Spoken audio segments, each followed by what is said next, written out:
So, well, welcome, folks. I appreciate it. Tonight you're at the 2025 Street and Utility Construction Open House.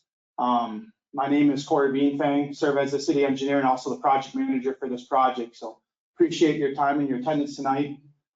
We are going to be recording this and posting it to the project website. So if there's a interest of yours to either come back to it, I'll also be posting the presentation here now that I'm presenting. So you'll have reference to that as well.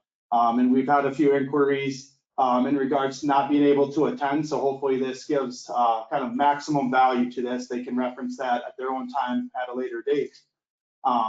With me tonight, I've got another gentleman from Bolton, Maine, Eric Hauser. He's going to be involved in the project, a familiar face, hopefully. We've got some council members, which I certainly appreciate. We have city staff here, as well as a representative from the prime contractor. So the way that this is going to work is I've got a 15 to 20 minute presentation, hopefully, depending how I ramble. We'll do some group Q&A, the best that I'm able to answer those questions for the collective group. And then we are here till 7 o'clock. So if folks want to go back to how we kind of were when we started and look at layout and approach us one-on-one, that is certainly a possibility as well. So hopefully you can leave here with answers to your questions. So open house, as I alluded to, this is our third one. So we're going to capture a little bit of that kind of prior content in regards to purpose and need, the proposed improvements. So you have a understanding of what is intended to be built this summer. We'll talk about the phasing, give you a little sight into the construction process for those that haven't witnessed that before, just give you some sense of the sequencing, and so you can maybe recognize the process and track as that's progressing.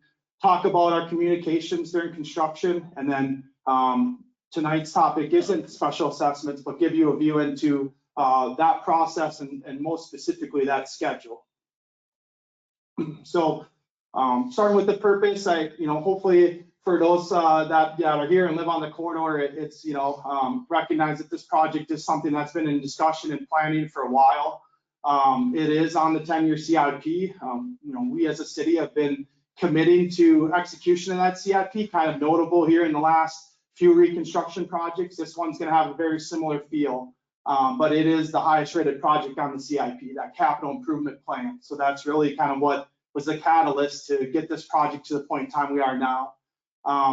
It was previously noted and recognized as CSA 37, County Road 37. That has officially been turned back. It is no longer a county road, it's a local city street. So jurisdiction of the roadway, responsibilities for that roadway now fully align with the city. And that was kind of a final culmination of the investment that the county's been making in the community, the turn back of 112 to County Road 22. And so there's been a process and an execution now of that formally. The need is really all encompassing here. We've got failed roadway surfacing, kind of witnessed by the potholes, the lack of curb drainage. There is not much storm sewer in existence on 4th Street, so that is recognizably a need. We have clay sewer that's failing, 4-inch water main, which isn't to standard, and then noticeable pedestrian facility gaps, and our intent is to address those. So I think the need is pretty all-encompassing and pretty recognizable. The proposed improvement, the street utility project, kind of by name, it's very literal here. The intent is to do a full reconstruction of all the utilities, so a new sanitary sewer system, new water, new services relating to those, a new storm sewer system, a robust expansion of the storm sewer system, new roadway lighting, commitment to converting that overhead electric to underground. So we'll be installing the underground conduit to position for that conversion, kind of a paralleling and separate project, but taking advantage of an opportunity to get some of that conduit in the ground. A full new roadway pavement, new curb and gutter, new driveway aprons, and then the ADA upgrade. So a continuous sidewalk connection or network on both sides of the roadway can be expected, new ped ramps, and then a bump out and some RFBs that I'll cover a little bit later, consistent to some of the improvements on our previous projects, notably on 5th Street as well as South Main Street, 5th and Ferry, excuse me, and South Main Street. So a little, just a kind of cross section of a street here. Reference this graphic a couple different times, but just gives some view into the utilities. I'll kind of cover each here in a little more greater detail, but the green denoted there is the sanitary sewer. That's generally the deepest utility, followed by the blue water main, and then the orange is the storm sewer. So those are the three utilities that are publicly owned and the responsibility of the city, and that's what we're going to be accomplishing replacement of. The water and the sewer have services. That's where your toilets flush and your drinking water comes from. Those are replaced to the right of way, backside of the sidewalk typically in this case. And then the new street section, looking at new aggregate base, new bituminous pavement, multiple layers to accomplish that bituminous pavement. And then the sidewalk and the boulevard restoration, then they're outside the roadway. There's also a component on these corridors where there's private utilities that coincide in that non-roadway space. So in that boulevard, underneath that sidewalk, 4th Street has a lot of private utilities. So you'll see activities outside of the city's work to get those into maybe a relocation or a deeper depth to allow our project to be successful. You see all the flags in the boulevard. There's a lot going on there. That's your phone, that's your fiber, gas. So that work is kind of ongoing in conjunction with this project as well. There's some impacts to those facilities. So project phasing, it's recognized that there is some length to this project. The project area that we're going to be reconstructing is the literal corridor 4th Street, starting at Bridge, CSAH 22, where that project left off on the north side, and then continuing all the way up to Dakota Street. That's that CSAH 35 corridor. And then we have a 1-block connection then between Cathcart, on Cathcart between Commerce and 4th Street. Recognizing the length of the corridor, we've tried to be intentional and thoughtful in some staging, so some segmenting of the project to provide some sequencing, direction to the contractor, but also allow for, access that is, not the entirety of the corridor during the project. So these phases would be completed, not in every case individually, but guide and structure the project such that the full corridor of 4th Street isn't under construction at one time. The majority of the work can be expected to be completed this year. That's our intent, is to close the road, do the work, and have it reopened by winter. So November is our target for that. We would leave off the top lift of bituminous pavement, so that would be completed, as well as any cleanup work then in the summer of 26. And then we have a final completion expected of summer 2027. Not expecting any major phases, but we've been advertising this graphic in the invite tonight and the postcard here. So any, major changes, we would communicate those. That's the importance of signing in tonight, as well as the website I'll touch on later. So first step in this project is roadway closure. That's going to be, driven primarily by that staging limit. And then that supports the removals. That's your first process, and this is getting the old infrastructure out of place so you can do the new construction. Oh, there it went.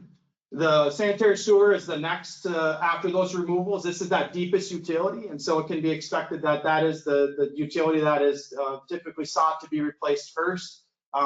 One thing to note in your observation of the project is that you're going to see a continuous installation of a sanitary sewer throughout a length of a stage. So starting at Bridge Street, they'll work that sanitary sewer for the full length of the stage. So that'll be a continuous operation. That might take a couple weeks, but that would be the focus. And then they would drop back, and then they would typically then install the water main for that same length of sanitary sewer. So one of the things that we get the question about, why can't you just stay in one block? There's a process and an operational advantage to stay with one utility, kind of work at the full extent that you're able in that road closure, that stage limit, and then you focus your efforts in on the next utility. Water main is typically the utility that would follow the sanitary sewer. Within that then is the service work. Oftentimes you'll see the main lines replaced first. That's the larger pipe within the roadway. And then you have your smaller services that branch off of that support your homes. In this particular case, we're going to replace those services to the extent of the right of way, that backside of the sidewalk. There is an opportunity with this project to replace those all the way up into the home then. That would be on that private property portion. That is a process. We've had success with that. If you have, kind of legacy issues with your sanitary sewer, or if we find a poor water service, a galvanized or a lead, that opportunity is to maximize the replacement all the way into the home.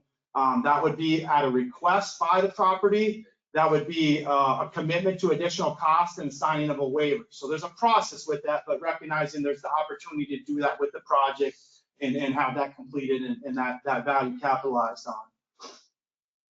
The final utility then after the services is the storm sewer. That's your linear length of storm sewer. That's your catch basins. That's the system that you will see that collects that drainage that is within the curb and gutter. A substantial improvement expected on 4th Street drainage wise and in regards to the storm sewer system. Following the storm sewer, that's the final utility. Then we set to work rebuilding the roadway. So you'll see a subcut, a removal of that existing earth, and then we install a new, in this case, it'll be an aggregate base. It's a pretty sandy subsoil, so we are just focusing on a new aggregate base, kind of capitalizing the value of that sand subgrade. And then we typically would install the curb and gutter, and then followed by the new bituminous surfacing. On 4th Street, there'll be 2 lifts constructed this year, the final lift next year. Cathcart will have 1 this year, followed by 1 next year. So typical construction process, these are generalized, windows of time. Construction is very, kind of progress dependent. That progress is dependent by obviously the site conditions that are provided. Weather is a huge component. So when I say this is typical or general, I kind of, literally mean that. But 4 to 5 weeks of utility construction can be expected within a phase. 3 to 4 weeks of street construction and 1 to 2 weeks of that sidewalk boulevard restoration. So kind of sum up the minimums there, it's about 8 weeks, 2 months. If you sum up the maximums, you're a little bit longer, right? 2.5 months, kind of closer to 3. So expect that to be the typical when we're talking about a phase. It's not like literally in front of your home, all of these actions are going to be happening every week, every day, but throughout that length of that phase. Another thing that's important to note is temporary water shutdown. So when we're replacing that water main system, the existing main is taken out of service. So we install a temporary water system to make sure that you have consistent water supply. That's that blue pipe laid on the ground with another service run to your home. That's going to be after the removal is one of the very first things you see. And hopefully your newsletter kind of calls some attention to that. Other things that are temporary disruptive like mail service, those are things we'll communicate as we get into those phases. But the other important thing to note in this construction process is obviously the inconvenience of no access to your driveway at times. So, we're going to do our best to manage access, whether it's over the weekends or times of, no work, but there is an expectation that no driveway access is going to be a certainty during that work, specifically when that utility work is happening right in front of your home, during the new curb work, the new sidewalk and driveway work. So there will be some inconveniences, impacts related to that. Tree removals can be expected here on North 4th Street. It's going to be those boulevard trees, those trees that are located within the right of way. A lot of components go into evaluating trees, whether they can be saved or removed, utility impacts, roadway, sidewalk conflicts, health and species. So those trees will be marked, the ones that are going to be removed. They're noted here on those layouts with a pink X. In the field, they'll be marked with a ribbon and you'll be given a door hanger indicating that you are a property with the tree that is to be removed. So you'll have a door hanger and you'll have the tree that is either marked with a pink ribbon or an X. Our expectation is that the trees for the entire project are removed at one time, not by phase. So we'll just go in and we'll get the trees removed. The roadway improvements then, just to touch on those for a quick minute. North 4th Street, already sort of alluded to that bituminous pavement, that 3 separate lifts, so 2 done in 2025, the 3rd done in 2026. That aggregate base I described, the new concrete curb and gutter, and then the street width that we're constructing 4th Street, a continuous 36-foot width from south to north. Cathcart is that 1 block connection between Commerce and 4th. We're designing that to a lesser standard, a lesser volume of traffic. So trying to be cost conscious and appropriate for the needs that roadway has. That has a 4-inch pavement. That's 2 separate lifts, 1 this year, 1 next year, a 10-inch aggregate base, the new curb, and then a narrower street width that I think folks will certainly recognize. It's matching its existing condition there. Pedestrian improvements. So on North 4th Street, the expectation with the improvement can be a continuous 5-foot sidewalk along the west side. So starting at Bridge Street, continuous on the west side of 4th Street, all the way up to Peck Street will be a new 5-foot concrete sidewalk. On the east side of 4th Street, there'll be a 5-foot concrete sidewalk continuous from Bridge to Grove. And then at Grove Street, it transitions to a 6-foot concrete trail, and that extends up to Dakota Street. The significance of the change between concrete sidewalk and concrete trail is we are with the project connecting the trail that currently terminates south of the St. Anne's property. We're bringing that in and connecting to 4th Street. So felt it logical when we connect that trail then would continue up to Dakota Street. In where feasible in areas where there's existing concrete, we're aware that we did a project recently, it was 2019. We're going to try to protect portions of that sidewalk that we're able to. So we're going to have to impact it to do services, other work related to some ADA improvements, but there is going to be portions of that sidewalk we're going to try to leave in place. Cathcart Street, there's a 5-foot continuous sidewalk being proposed on the south side. So that will connect to North Commerce as well as to 4th Street. So there'll be a pedestrian connection that is available now on Cathcart Street. Reduced rapid flashing beacons, that's that pedestrian actuated sign that's got the horizontally flashing yellow. You witness that on Ferry Street. You witness that on South Main Street. We have 2 proposed locations. I should preface, there's a lot more locations now on Ferry, on Kingsway. Those are all the same systems. There'll be one proposed at the crossing of Grove Street. So the 4th Street crossing located at Grove, that'll be near that connection with the St. Anne's Trail. And then there'll be one proposed in Dakota Street, the crossing of Dakota Street from 4th Street to the North Side Trail. And then boulevards, so restoration after the sidewalk's complete, that portion behind the sidewalk as well as in front of. We're proposing an organically enhanced topsoil here and then the seed for turf. So hopefully this is our more successful project in restoring boulevards. That's our plan on this project. And that's a graphic of that RFP. It should be a pretty familiar system here now in the community. We've installed a lot of these in the past, give it 5 years. The detour route for the majority of 4th Street, it'll be for all of 4th Street, it'll be North Main Street. Casat 22 will be the detour. It'll be signed as such. This is the detour plan straight out of the plan. So you can recognize and prepare for that. Should be a pretty efficient and convenient detour.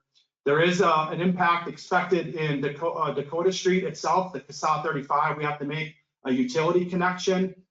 So we are expecting a 14-day closure where Dakota Street will need to be detoured. That will be around kind of the eastern edge of the town, Kingsway back to North Main. We've had that detour a couple times. It's gone well. Expect the same here. We're trying to minimize that impact with just 14 days. Otherwise, Dakota, Kingsway, Ferry and North Main will all remain open. So it's just going to be a, kind of a loop around is what we can expect here for the detour on North 4th. Special assessments, the way that we approach this in the city of Lesueur is we conduct a benefit appraisal by a third-party appraiser to identify the benefit that adjacent properties are receiving. That benefit then correlates directly into the recommendation council for the special assessment. That benefit appraisal has been completed. It's available on the website. That's a QR code to the portion of the website that has the special benefit appraisal as well as additional information on the special assessment. So, you can either find that on the website or scan that here now. And the special benefit appraisal is consistent with a mailing that we released in November with that open house 2 invite. That assessment is consistent with the benefit appraisal. So everything should be linked and matching. And just to be clear, this special benefit is applied to all the adjacent properties benefiting. So we've got a board of this, and as well as the picture here on the screen, it's all those properties directly adjacent to the project area identified there in red. The way that we function our special assessments is we conduct the final hearing related to those special assessments and the adoption towards the end of construction. So are, a tentative schedule for that. These dates might shift slightly in regards to it, but the general framework of August and September, I think, can be expected. So we'll call for an assessment hearing at a council meeting. That assessment rule has already been prepared in draft, but we'll finalize that. We will communicate the hearing date via newspaper publishing, as well as a mailing to the property. You shouldn't miss the assessment hearing notification. It's mailed to your property. Within that is a confirmation of the hearing date, as well as your final assessment amount listed to the dollar. That's consistent with the benefit appraisal, but that's where that will be communicated to you. We conduct the assessment hearing, council considers adoption of that, and then it's recorded at the end of 2025. There is a payment opportunity once it's adopted prior to recording.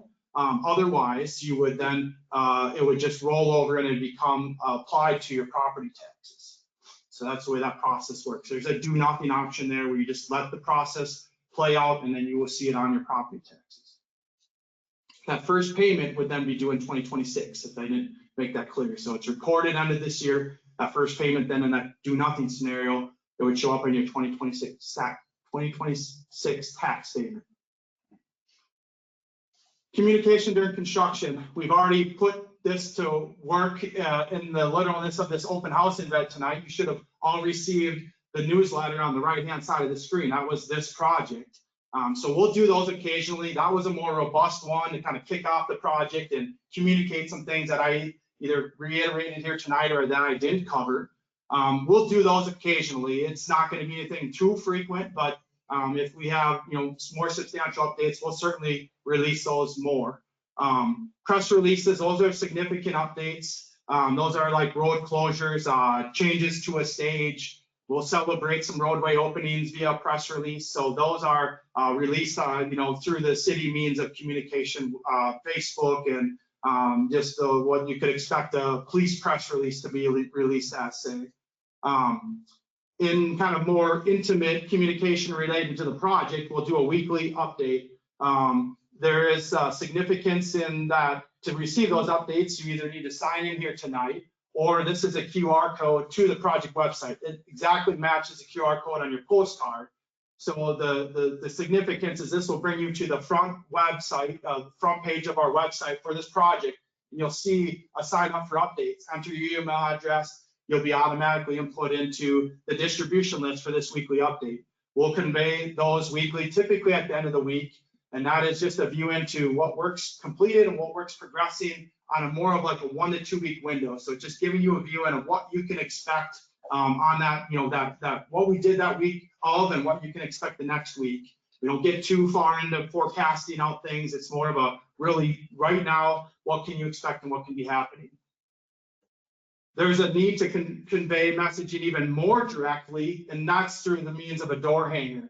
So these are as needed. These are things that are very specific to a stage and specific to a work scope that's going to be actively happening. I alluded to them like in the tree removals, that's a door hanger. Water shutoff notices, that will be a door hanger.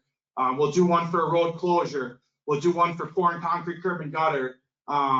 Just those things that you really need to be conveyed to as a property. We take those to your door with painter's tape, or we'll hook them on your doorknob. So those are a means of communicating, and keep an eye out for those as the project works through its process. So communication during construction, we try to be very accessible. A gentleman by the name of Pat will be present on site every day. You'll get to know him probably the best. Project engineer, that was Eric. Kind of him and I approach this as kind of a two-person front. So there's his contact there. This will be accessible. This is in the notice, that newsletter. All these names should be familiar. Contact the same. And then there's mine there. So with that, happy to entertain any questions. This is just a picture of that layout that we have. That's a graphical representation of everything I presented here tonight. So it can be comprehensive in the sense of the whole project, or we can hone in on your property. And with that, I'd be happy to entertain any questions that folks may have on anything that I covered or that you came here tonight with. You alluded to past failures on the turf restoration throughout town. How do you plan on holding the contractor responsible to fix it? Because that never seemed to happen anywhere else. And I thought that would be the responsibility of the project engineer. Yeah, the question is in regards to the turf restoration. Admittedly in the situation, there's been some kind of in the circumstances of, it depends on which project, right? There's a couple of them. We certainly have tried a number of different methods to accomplish that.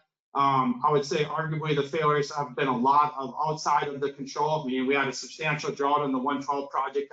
That entire project was sodded. That's a pretty, financially committed turf restoration. Had some, had a drought, right? That really set us back there.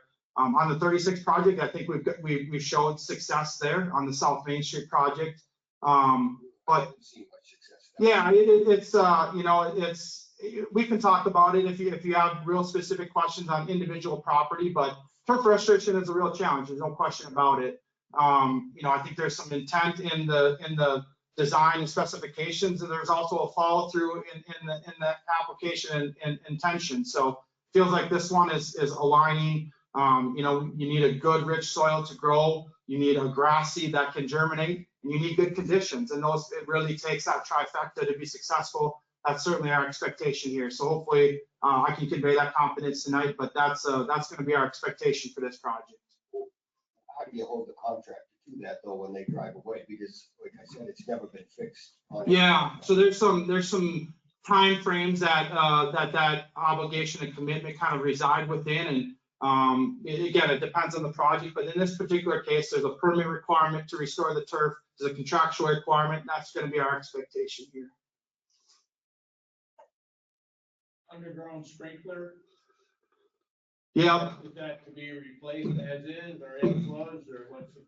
No, so important to communicate that. So if you have an underground sprinkler, we want to know that. But the way that they're approached in the sewer is that infrastructure within the right of way. In this particular case, I'm guessing that's what you're inquiring about, is that would be irrigation in that city right of way space, likely that portion in front of the sidewalk if you have it, or up near the back of curb. What we would expect is that you convey to us you own one. We would be then mindful in the impact of that, coordinate with you, ideally sever that at a location that removes it out of the work area, but doesn't pull it out of and damage the system any greater than that. Then we would complete our work. We would work with the property to ensure sleeves and things are installed so that system could be replaced if that is the election of the property owner or the property. But that would be at the property owner's responsibility. Really? Yep. So that's consistent with other improvements in the right-of-way space. That's kind of that balance act of making improvements, whether it's landscaping or dog fences, irrigations. That right-of-way space is a space that is called upon on a project like this to be impacted and disturbed. And so not trying to be, put offish in that. We'll work with you. We've ran into these before. The thing that's really unfavorable is to not know it's there, discover it, and it seems like the damage is way greater in that particular case. But things like salvaging the heads, those are value, and we recognize that, but it wouldn't be the intent of the project to replace that. I don't believe I'm misspeaking here, Joe. You can correct me if I am, but. No, that's correct. So we run into it also with permanent mailbox structures that are, and I don't know that we have any along this corridor here, but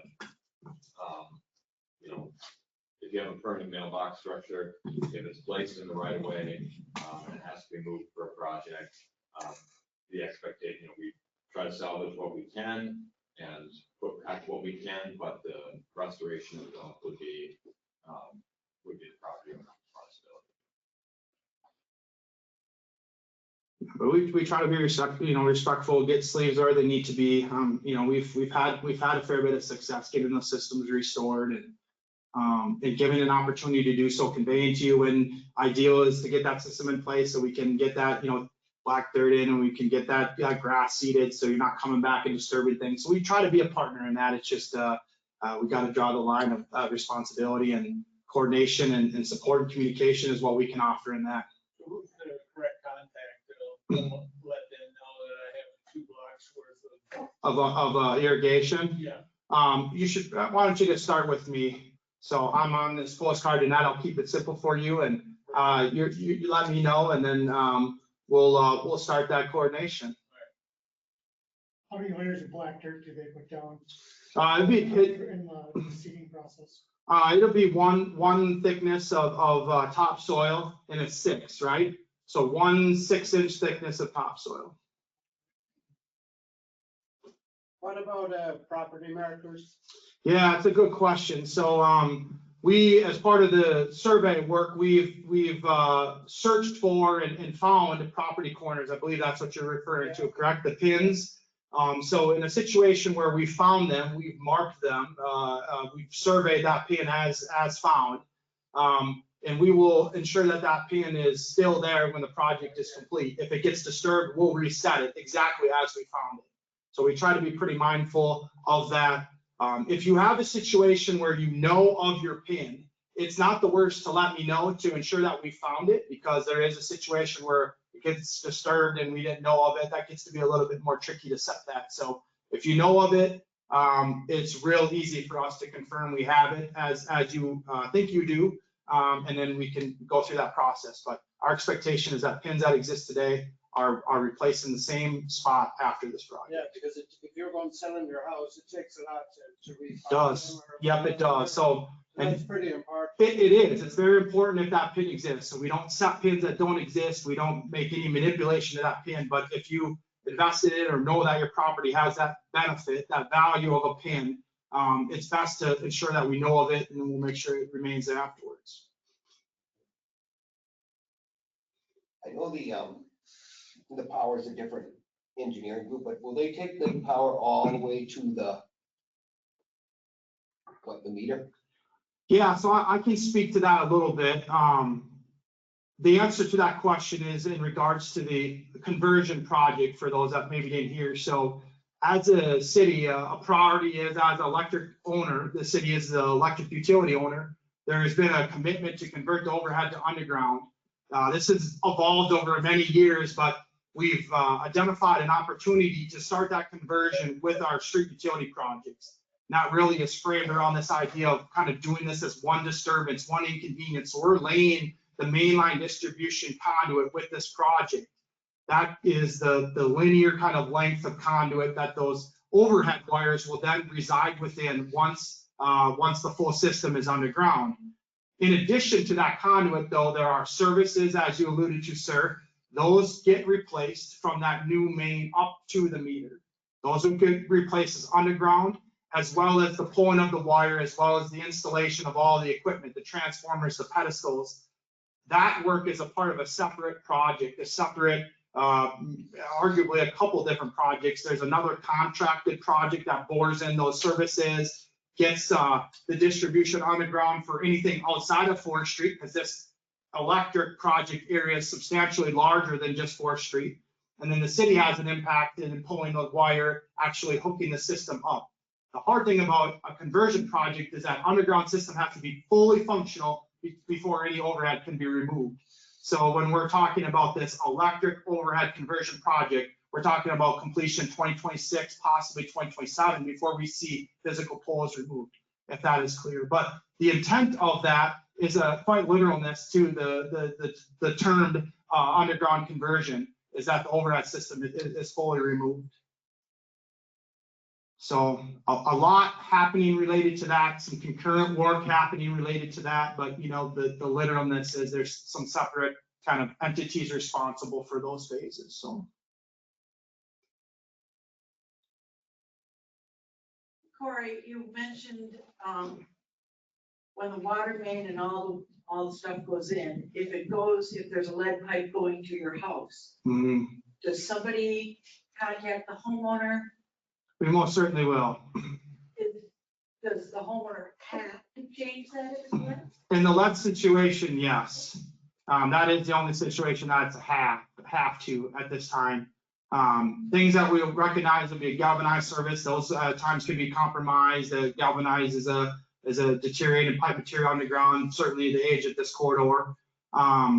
Those would be situations where, you know, your available pipe capacity is depreciated. You maybe witness that in in your flow, your ability to pull water, run a washing machine, take a shower, and have the dishwasher going. Those would be kind of things that we'd be looking for there, really like functionality, depreciation. Other things would be like sanitary sewers. So this is a clay sanitary sewer main. A lot of these are clay sanitary sewer services. So services that have been underneath a tree, rotor-rooting on an annual basis. Those are things that we might hear from a property. Those would be triggers to consider replacement, greater than just the work that we're doing at the right of way. So we try to have a pretty watchful eye. It's certainly helpful if you have intentions to do more work on your services to convey that to us. But as we're encountering these things, certainly the lead, we will be initiating a conversation. If the condition of the services as we encounter them or we make those connections is viewed to be poor in our opinion, we will try the best that we're able to initiate and convey that information. What the property does from there, that's obviously outside of our control, with the exception of the lead, but hopefully that guides it. Really, the private service replacements, we have encountered that in the community, and it was in the first project more of a surprise. So we try to kind of be proactive and have means in place to be able to address it with a project. It is very property specific though. So there's a lot of questions relating to that. I would encourage you to reach out to me. We'll have that conversation. So, services themselves are inherently specific. How do they enter the property? What is the specific condition you're looking to address? And those things are best handled individually. Happy to have them. We've had that on every project we've had now that we've kind of developed this process, but that's just really the best way to handle it. So I hope I answered your question. Welcome the conversation, but it's going to require engagement individually for sure. As far as the compromise, if it's not lead and it's maybe compromised or something, you guys put a camera up there or something, or how do you do It really depends. We don't go to the effort to investigate and determine the condition of the service much greater than what we can visibly see. It's not an indication that it can't happen per se in a unique situation, but we aren't televising services. The condition of the services in the Safely Sewer, they're all privately owned. So from the main to the meter, from the main to the point of stack in the home, those services are private. So we're not investing a ton of city resources. Not to say that we're doing that just because, but just recognizing those are private services. So we're doing due diligence as the point of connection, having confidence in that connection, but that's the extent of that investigation. So most often I'm getting the situation of I've got a Roto-Rooter here every year, twice a year. They've cambered it. My service is in really poor condition. This might be the time to think about it. So that's the situation I'm describing, or a water service that's compromised, or something that, oftentimes we are finding some situations where they're bad, but it's not often where it's a complete surprise. Typically, these property owners, have some insight to the condition of the service, and we're initiating those things up front before we get there. Is mail going to a central location or? Yeah, so the way the mail situation will work is within a stage of construction.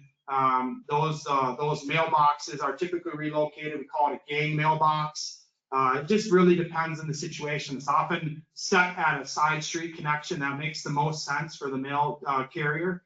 It's sometimes a continuous stage, sometimes it's multiple gang mailboxes, but that would be where your mail then would be delivered at a point of accessible roadway for the mail carrier. That's that temporary site then while the roadway is closed, and then those mailboxes are the permanent, are reinstalled then in that new location. That's also conveyed via door hanger. So you will have a heads up that that's happening. You will know where you're going to pick up your mail from. And you'll continue to pick up your mail until you're communicated that your mailbox is now being resumed back to your permanent. So we guide that process pretty diligently, but that's what can be expected for the mail. UPS, FedEx, those guys still deliver the boxes. I'm not always sure how, but they get them to your property. One of the things that I'll maybe just cover because it's relatable, so garbage service. You do that as if you would no project, consider no project happening. Bring your roll roll can to the edge of your property. The contractor is responsible for getting that picked up and then brought back. So, you know, we have some things in our favor. We have a centralized carrier, we have a centralized date. We already know that day. It's Wednesday, as I understand it, on this corridor. So we can, you know, prepare ourselves to be successful there, but that's what you can expect for garbage and recycling. Where's the temporary water tied into the homeowner's service? Yeah, you know, it's a great question, and Brandon, Brandon Keekley with Keekley Underground is your prime contractor. I appreciate him being here tonight. There are different ways to do this. So Brandon, I'm going to put you on the spot and just ask the Keekley approach to this. Most of the time, we usually go right through the spigot. Okay. Occasionally, if it doesn't work, we can tie it into the service of the right of way line or something. Okay. But usually like to go through the spigot. Sure. Works best. So to reiterate that then, so the temporary water main is laid on the backside of the sidewalk, and then there's a hose that's connected there. It's all tested, bacteria tested to ensure that it's safe and potable supply. In this particular case, then that's going to be connected to a hose spigot, that hose bib faucet on the exterior of the property. It's a reverse feed system then. So there have to be considerations for things like water softeners and such. That's a responsibility of the contractor, but that's a reverse system then into the home. A shut off to ensure that it's just not back circulating then through the water service that's underground back out into the main. But that's what can be expected for that temporary water system. So it's a great question.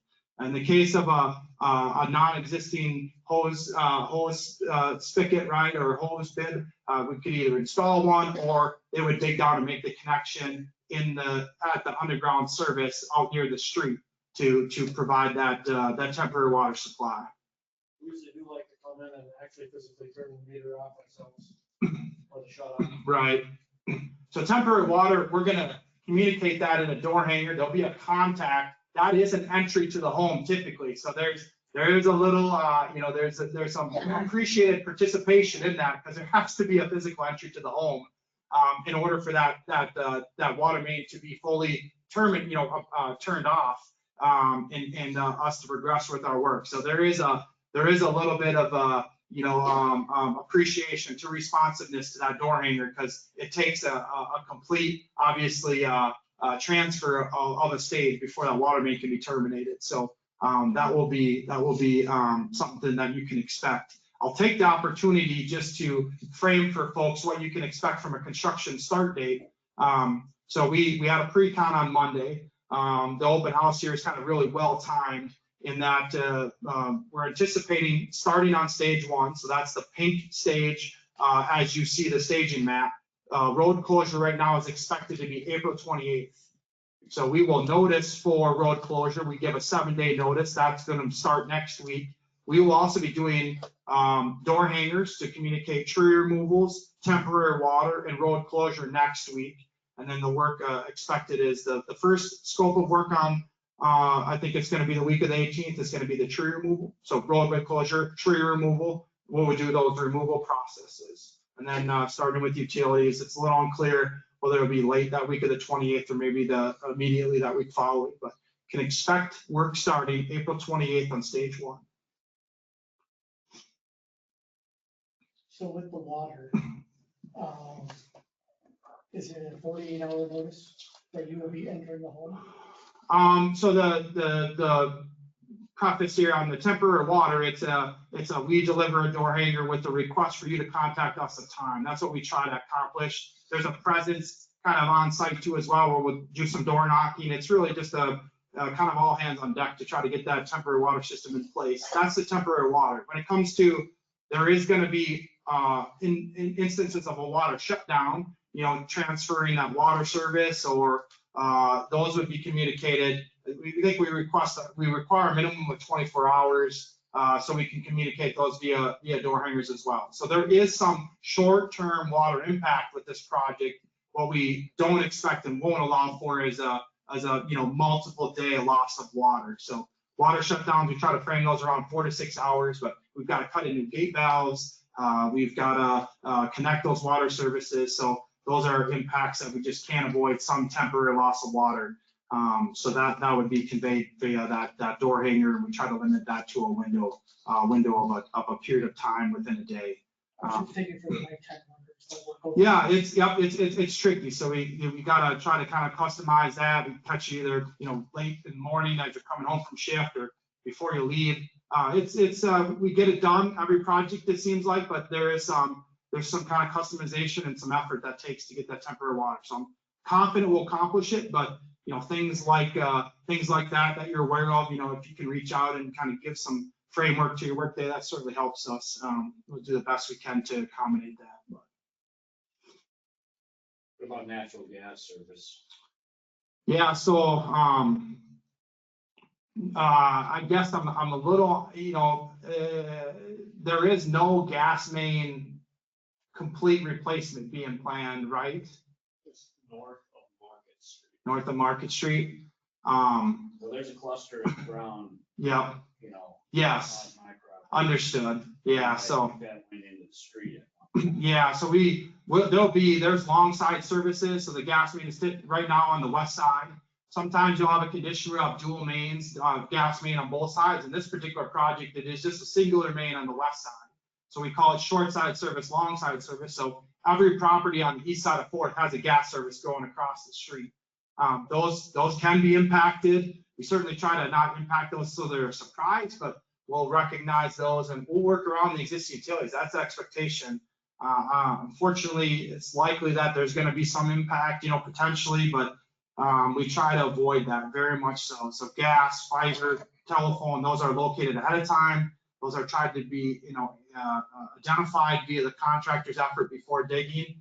But locating, unfortunately, isn't a perfect science, and we're doing a lot of work underground. So the long duration outage is not an expectation.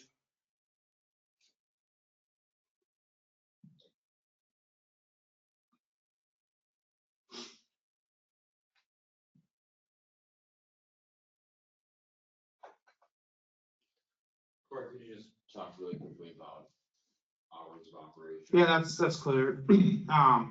So right now we expect the project, so the city has a noise ordinance in relation to construction noise, lawnmower noise, 7 to 10 on Monday through Friday, a weekday schedule. Right now, the contractors indicated that their anticipated workday is a 7 to 9. So 7 a.m. is when you can expect equipment to be started and operable. And then right now the intent is to work till that 9 o'clock hour, and then it'd be quiet after that. So real mindful of that 7 a.m. time, and that's been communicated, and I don't expect any issues with that. But 7 o'clock on the money, you're gonna recognize that work is happening. That's a Monday through Friday. There is an allowance for construction type noise on a Saturday. Right now, we don't have any communication that would be the intent initially. We can convey that if that does become a reality. But at this time, Monday through Friday, 7 to 9. Is this a union contractor? It is, yeah. It's a union contract. It is a union contractor. We do have prevailing wage requirements with this contract. So there are those provisions, but.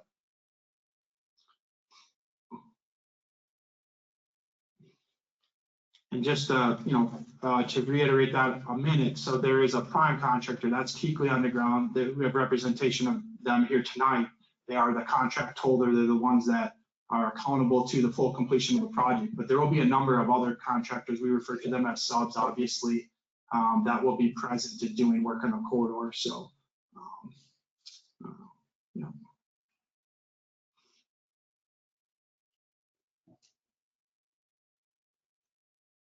Are we using any local contractors? Yeah, local is probably a little bit arbitrary of a term, but I think O'Malley is one of the ones that comes to mind more immediately. They're out of the center. Valley Paving is the paving contractor. Is it Schumach or Schumach? Is it Schumach's the tree? I believe they're just east of town, right?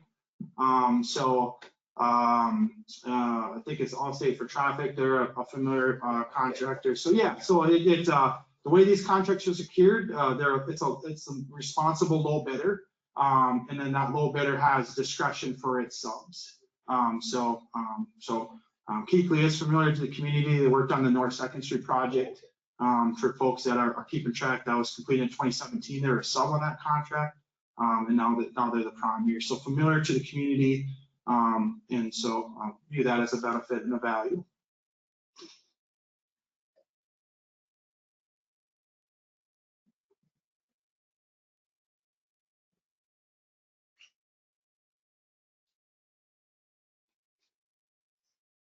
All right, folks. Well, thank you so much for your time. A respectful crowd. I appreciate that. Yeah, thank you. And we're going to be here. You know there's church on tonight, so you need to get out of here. Go ahead, grab a cookie, please, on your way. Reach out to me. Don't hesitate. We're partners in this and want to try to support this the best that we're able. So otherwise, I wish you a good evening and a good Easter and thanks for your time tonight.